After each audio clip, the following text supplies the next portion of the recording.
Assalamualaikum warahmatullahi wabarakatuh. Untuk mata kuliah estimasi biaya, pada pertemuan sebelumnya telah dibahas mengenai bagaimana cara menyusun rencana anggaran biaya per pekerjaan dan rencana anggaran biaya total. Nah, pada pertemuan 11 ini akan dibahas mengenai metode pelaksanaan proyek. Ada beberapa jenis pekerjaan dalam proyek, karena ini merupakan kelas transportasi, maka yang akan dibahas yaitu mengenai jenis-jenis pekerjaan yang ada di bidang jalan maupun jembatan. Nah, ada jenis-jenis pekerjaan, ada berupa pekerjaan persiapan, pekerjaan drainase, pekerjaan tanah, pekerjaan pelebaran, perkerasan dan bahu jalan, lapis perkerasan, pekerjaan struktur, pengembalian kondisi dan pekerjaan minor, serta pekerjaan pemeliharaan rutin. Khusus untuk struktur ini merupakan pekerjaan-pekerjaan yang ada di pembangunan atau proyek jembatan. Untuk pekerjaan persiapan ada beberapa contohnya seperti pembuatan direct kit. Nah, direct kit ini sangat penting karena juga sebagai base camp atau tempat bekerja dari semua unsur-unsur pekerja dalam proyek. Tempat dilakukan meeting, pengadaan, dan juga penyimpanan alat. Kemudian mobilisasi alat berat. Dalam mobilisasi alat berat ini dapat berupa pemindahan atau pembuatan base camp yang berasal dari kontainer, dan juga mobilisasi alat berat yang dibawa menggunakan truk-truk, dan persiapan alat-alat berat di lapangan seperti bulldozer, ada juga ekskavator, scraper, maupun alat berat lainnya. Kemudian ada land clearing, di mana pada land clearing ini merupakan pembersihan dari semua pohon-pohon, kayu, pecahan-pecahan benda, semak, tumbuh-tumbuhan, sampah, maupun semua bahan-bahan lain yang tidak dikehendaki. Nah, land clearing ini bisa juga berupa pembongkaran bangunan-bangunan jika pekerjaan atau proyek melewati sebuah perkampungan atau bangunan-bangunan.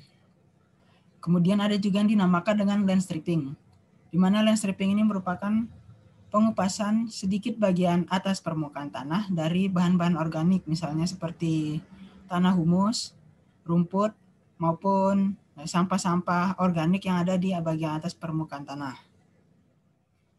Kemudian untuk proyek atau pekerjaan jalan tidak luput dari pekerjaan drainasenya itu sendiri. Bahkan di jembatan juga memiliki drainase khusus untuk jembatannya. Ada beberapa jenis pekerjaan untuk drainase, ada selokan dan saluran air, drainase pasangan batu dengan mortar, seperti contoh pada gambar sebelah kanan bagian atas ini merupakan drainase dengan pasangan batu. Kemudian gorong-gorong atau drainase beton seperti gambar yang ada di bagian bawah kanan ini merupakan pekerjaan drainase yang menggunakan gorong-gorong, dan juga drainase porus. Pemilihan pekerjaan drainase tergantung dari kondisi setempat, apakah menggunakan pasangan batu ataupun menggunakan drainase beton. Nah, untuk misalnya pada pasangan batu ini dibutuhkan cukup banyak tenaga kerja karena pasangan batu dipasang atau dibuat secara manual dengan tenaga manusia. Kemudian jika menggunakan gorong-gorong atau drainase beton, maka akan sedikit menggunakan tenaga kerja karena rata-rata digunakan dengan bantuan alat berat. Namun pekerjaan drainase beton ini harus memesan betonnya terlebih dahulu ke pabrik precast. Namun untuk pasangan batu tidak harus memesan ke pabrik precast, namun dapat diambil dari lokasi penambangan batu atau batching plant-nya. Selanjutnya itu pekerjaan tanah. Ada beberapa jenis pekerjaan tanah yang umum dilakukan pada pekerjaan jalan ataupun jembatan seperti galian, timbunan, penyiapan badan jalan, dan juga penghamparan geotekstil.